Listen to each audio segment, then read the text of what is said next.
run this mother. Girl, who run the world? Girls, who run the world? Girls, who run the world? Girls, who run the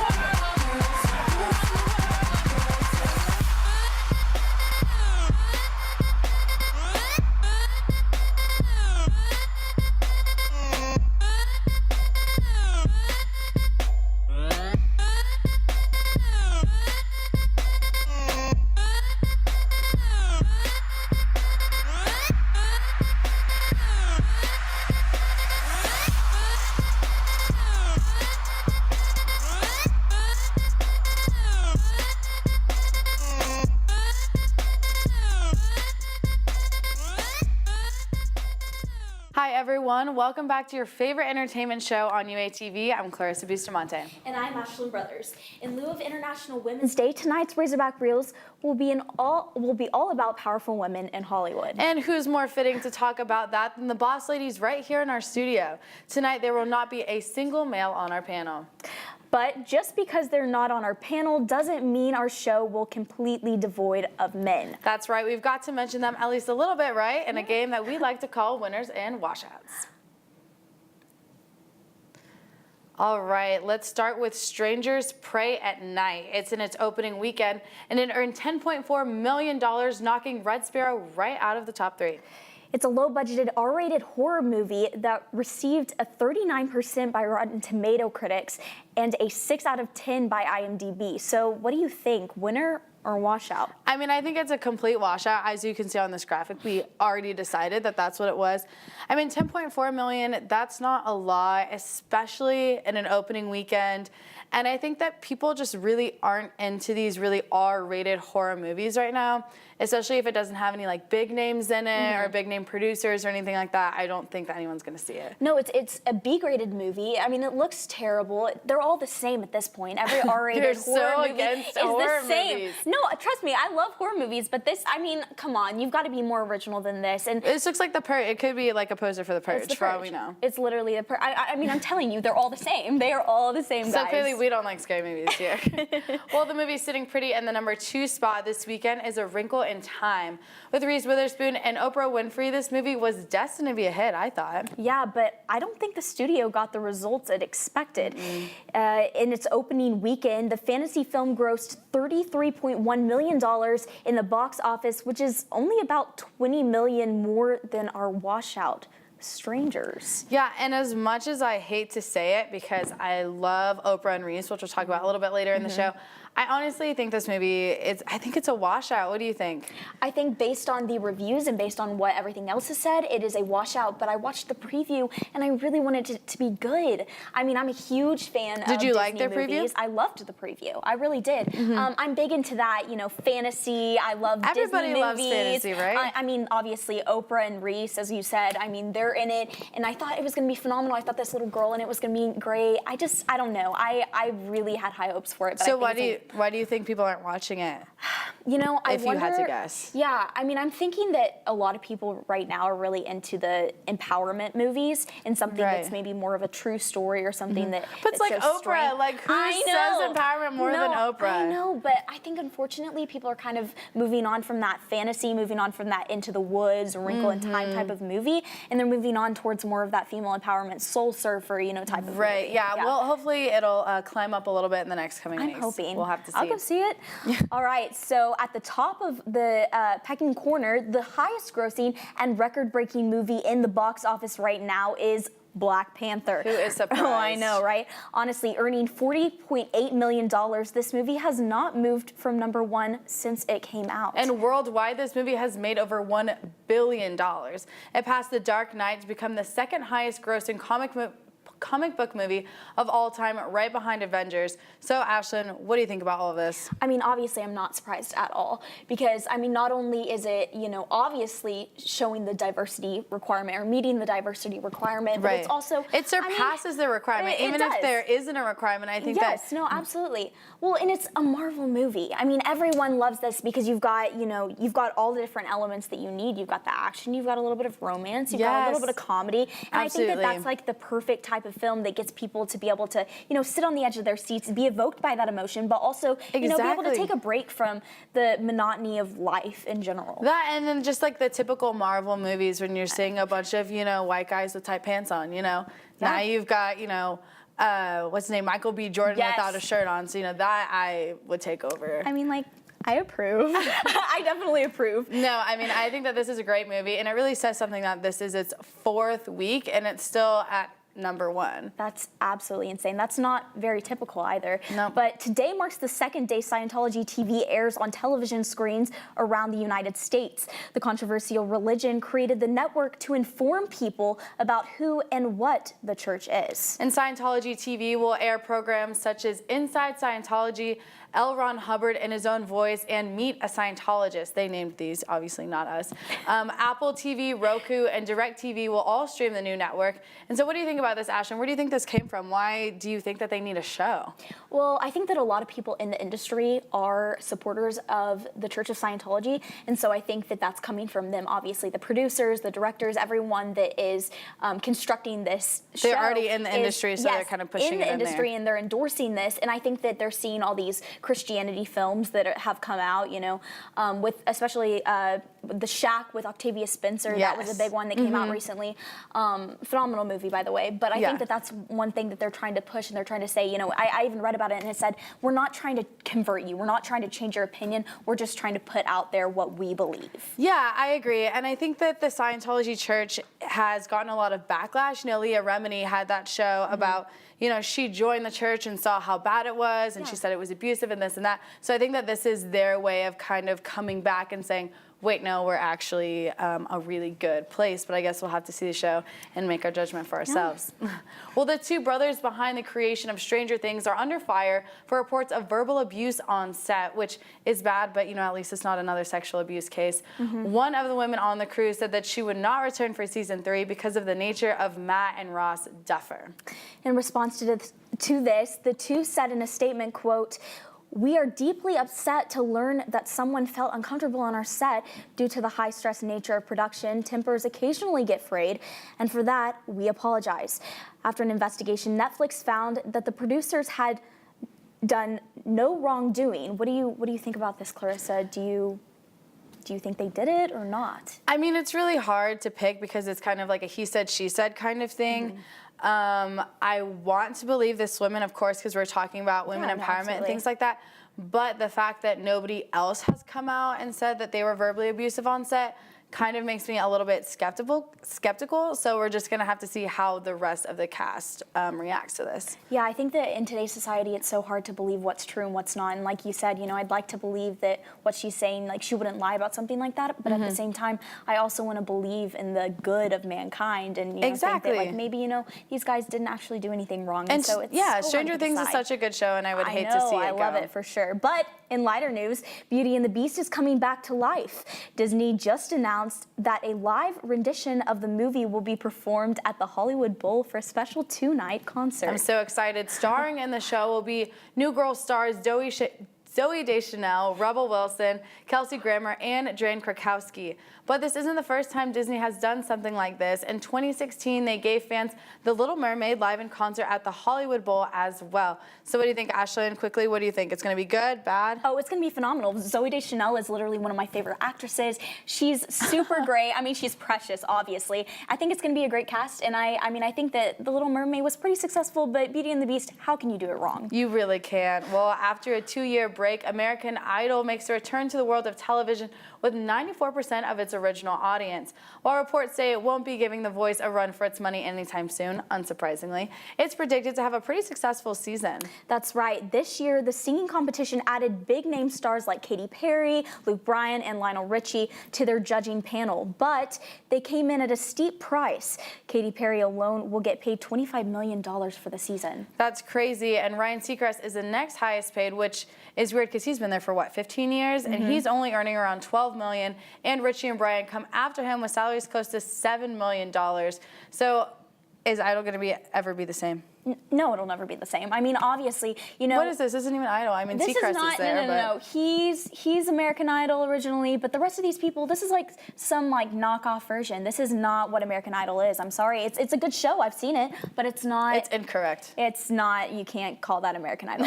That's fake news. Fake. Well, as you can see, there's a lot going on in the industry right now, but the drama doesn't really stop here. Right now, couples in Hollywood are breaking up, getting back together, or hiding from the spotlight. So to help us make sense of all of this, our celeb expert Nithya Kumar is right here to straighten out all the details. Nithya, what's going on? Thanks, Clarissa. I'm Nithya Kumar, and here to give you the latest news on celebrity couples. First up, Kylie Jenner and Travis Scott. They just had a baby a little over a month ago, and they seem to be going strong. When a fan tweeted Kylie asking, "How's Travis with Stormi?" she tweeted, "He's the best." Kylie and her boo were last seen a week ago cuddling on a yacht in Miami. They definitely make parenting look easy. On to our next couple update. Former One Directioner Zayn Malik announced just a few hours ago that him and supermodel girlfriend Gigi Hadid have called it quits after being together for 2 years. He said, quote, "Gigi and I had an incredible, meaningful relationship, and I have huge amount of respect for Gigi as a woman and a friend. I'm grateful to all our fans for respecting this difficult decision and our privacy at this time," end quote. Gigi also tweeted saying, quote, "I'm forever grateful for the love, time, and life lessons that Z and I shared. I wanted nothing but the best for him and will continue to support him as a friend. Breakups are never easy, and we wish them the best of luck." And lastly, you may know them as Jelena, and rumors spread just this week that they are taking a break. According to People magazine, Selena's mom doesn't like Bieber, and that's why some are saying that's the reason for the break. A family source told E! News that, quote, "They were having a lot of little disagreements recently, and one fight in particular blew up and caused them to decide to break up. But their feelings for each other have not changed, and they will probably get back together." Well, unfortunately, that's all the time we have for tonight's couple update. I'm Nithya Kumar. Back to you, Clarissa. Thanks, Nithya. Well, we're going to take a quick break as well, but instead of the commercials, please enjoy this trailer for Girl Code's Nicole Bauer's new show, Nailed It, that features everyday people like me and Ashlyn just trying to make Pinterest perfect food. Don't go anywhere. We'll be right back. If you've ever tried to make this, but ended up with this is the show for you. Nailed it. Go! Go! The microwave ain't working. Don't know how to do it. Oh my God. 2 hours on the clock! $10,000 on the line! You better be ready, because I already started the clock. Get to bake and go.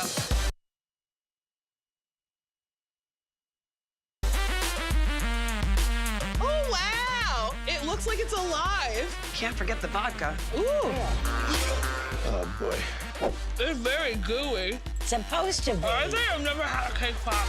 Okay, this is what you were trying to make. Let's see what you did. Oh, girl! Should we taste these? Let's see who nails it and who fails it. Let's do this. Let's go.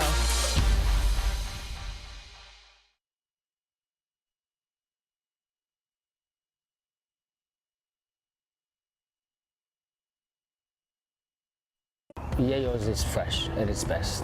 Quality is essential for our success, and of course, and we try to focus on that and making sure that every bite that you take out of our tacos is going to actually transport you to the different regions of Mexico in an instant. The street tacos that you will find in the Yayo's are top quality.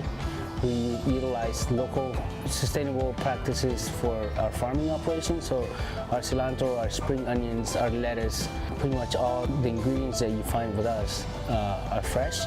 You should come to eat at Yayo's because we are Mexico's simple food in Northwest Arkansas.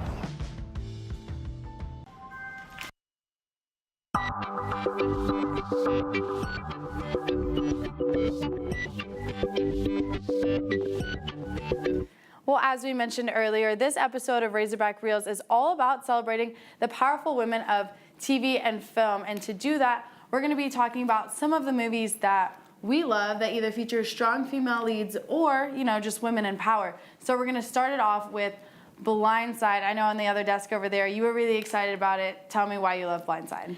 I mean, who doesn't love Sandra Bullock, first of all? It's just one of those movies that you can just sit down with your family and just feel good about watching it. It has a good message.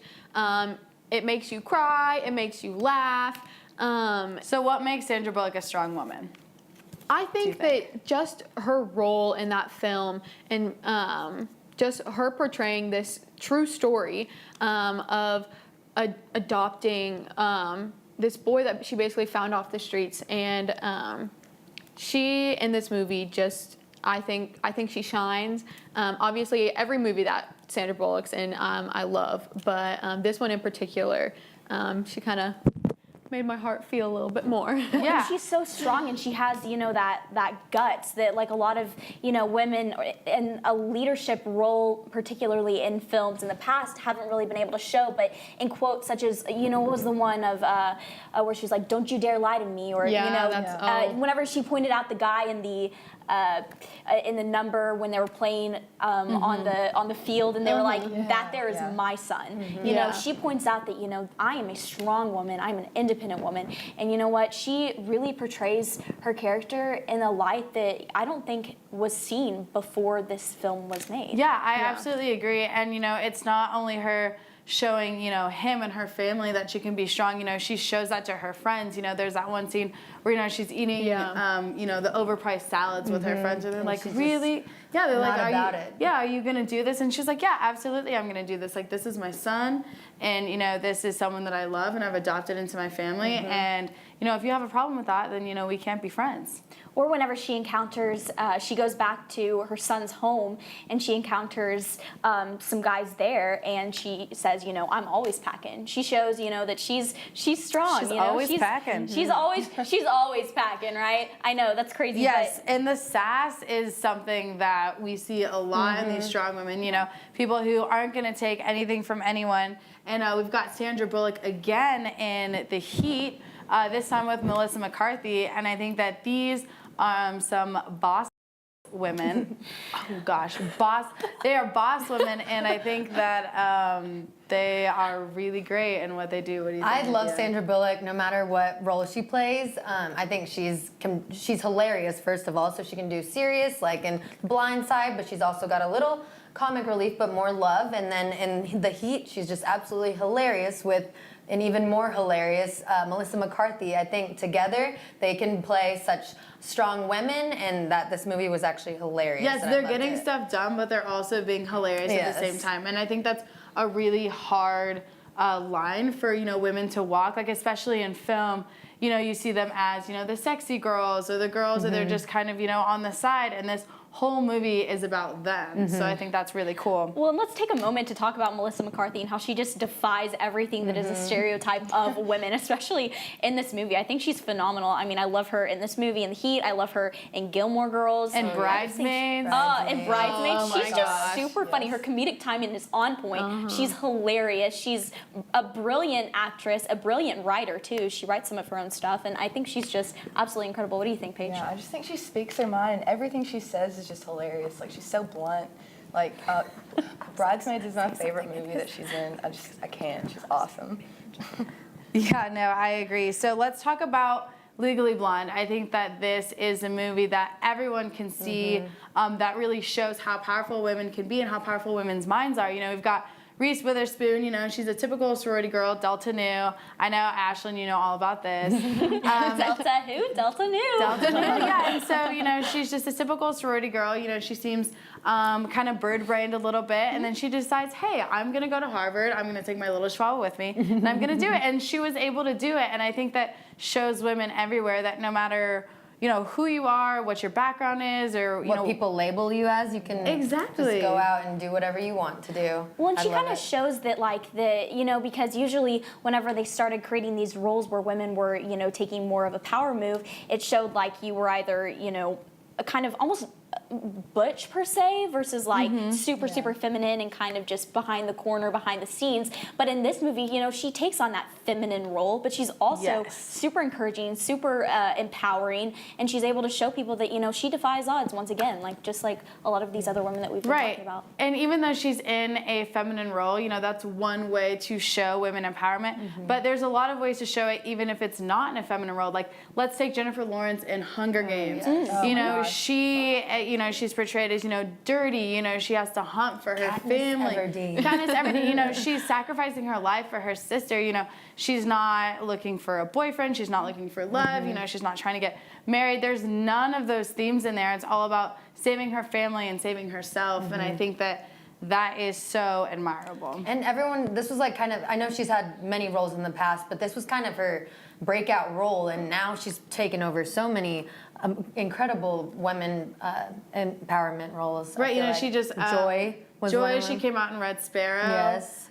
Which honestly isn't doing that well. I know, I haven't but- seen it, but it looked decent. But That's kind of not according disappointing, to- honestly. Yeah, I mean, I think her role in Hunger Games will take her really farther. You know, I'm not really worried about her career. What do you guys think about Hunger Games and Katniss in particular? She was my sixth grade idol. I braided my hair every single day. Oh my gosh, I did too. I'm not even kidding. She's I love that. She's just awesome. Like, and like everyone around her was expecting to like conform to like be a girl and like fall in love with Peeta, but she doesn't. She's just there to like fight for her family. I mean, I was life. always Team Gale too, but Oh, Peeta. What?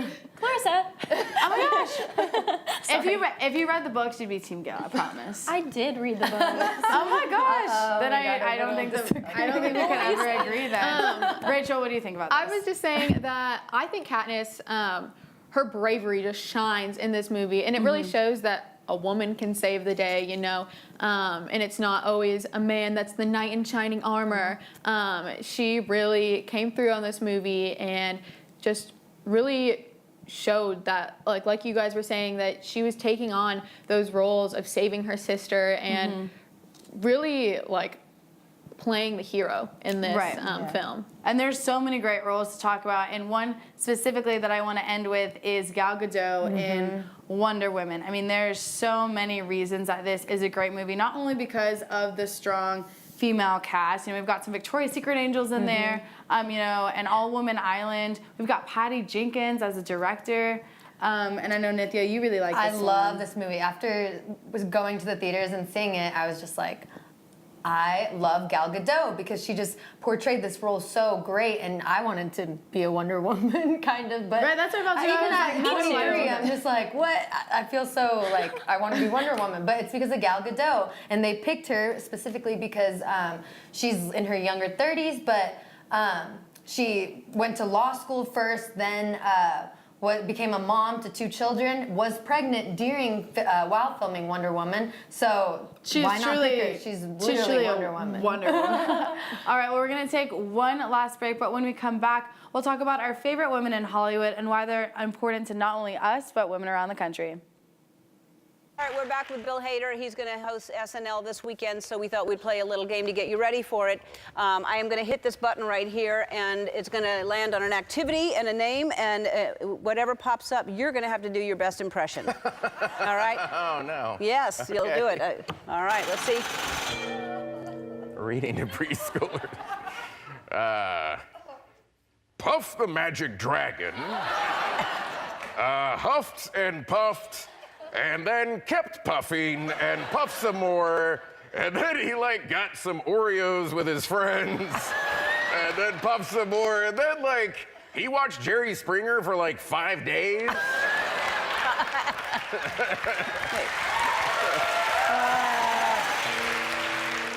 Harry Styles with a personal trainer.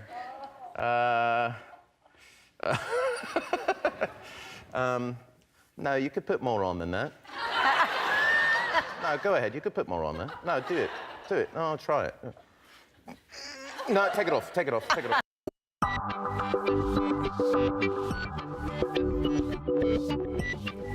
Well, welcome back. I hope you enjoyed that video of Ellen and Bill Hader, who we think is one of the most influential women in history. Ellen, not Bill Hader. But she's not the only one. Nithya, I know you like Ellen in specifically. Not so what just do you like? love. Oh, you love. I'm so sorry. I wasn't aware of the relationship that you guys had. I didn't know you were so close.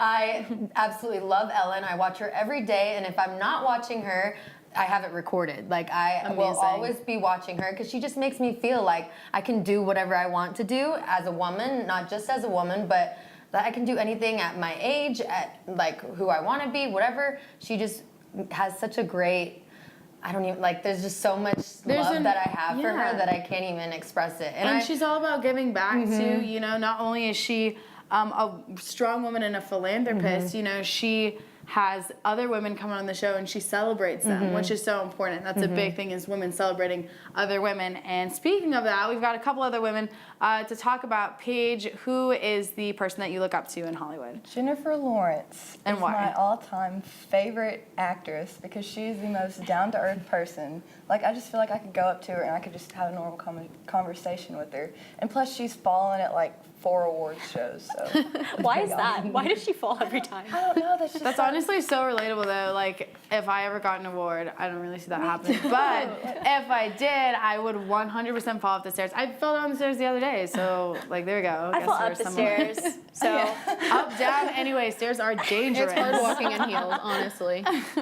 Okay, so Ashlyn, who is one of the powerful women you see in Hollywood? All right, well, obviously everyone thinks she's a powerful woman because we've already talked about her. Her name is Sandra Bullock, and I think she's absolutely phenomenal. Not only has she been able to portray roles like mothers, but she's also been able to portray some kind of outcast, wallflower, funny characters as well. Mrs. Congeniality. Yes, she was I love absolutely her in that. hilarious. She kind of was a little bit of like a grungy kind of, you know, maybe more buff kind of girl. But then you see her in, like we said, The Blind Side, and she's so poised and put together. And I think it just shows her range, her ability to be able to portray different characters. And she like takes one of the things that she does is she really endorses method acting, and she really wants to actually not only just learn what the character is about, but actually become the character and fill the character's shoes. So I think that's super, super incredible. And I mean, if I was an actress, that's, you know, definitely something that I would want to do. I would want to follow in her footsteps. Yeah, and I love Miss Congeniality. You know, she was a little grungy, like a bit of a tomboy, and they changed her into this, you know, beautiful pageant girl, but she never lost that sense of self. You know what I mean? She was still very, you know, who she was, and she was able to boss people around and tell people, you know, like what she wants and like how she wants it kind of thing. You know, she didn't fall into like kind of like a ditzy, not that pageant girls are ditzy, but you know, she didn't fall into that stereotype. So I thought that was really awesome. Well, and in the past, you know, that has been the expectation, you know, for a lot of girls. You know, if you're in a pageant or a female in general, it should be a little ditzy or maybe, you know, just kind of, again, like that outcast, that, you know, servant, if you will. But like she didn't, you know, she didn't hand that over. She said, you know, I am who I am, and I'm going to continue to be exactly what I am meant to be. So yeah, I completely agree. Rachel, what do you think? Who do you look up to? I would have to say Julia Roberts. She, just in all, like growing up, going to sleepovers, you know, you would always watch Pretty Woman, Eat, Pray, Love. And so those are just very fond memories and to look me. at her, she's so gorgeous. You can see her on the screen gorgeous. right now. She's so spunky though. She has such a distinct personality. And what I appreciate about her is that from the beginning of her acting career, she said, I want to be one of the best actresses of my generation, and I think that she has fulfilled that dream, and she knew what she wanted, and she went out and she grabbed it and she got it. So I think that that's a very inspiring message to all women to strive for the best, and so I think that's why I look up to her. And obviously she's gorgeous, and I think she has a very natural beauty to her. You know, she's not all, you know, plastic surgery, and like she's very like natural, and I really appreciate that because I feel like in Hollywood that's very rare to come by. Yeah, it's really easy to succumb to the industry standards, you know. Who's your favorite woman? Oh my gosh, there's so many. I think it's gonna have to be someone that we already talked about, Reese Witherspoon.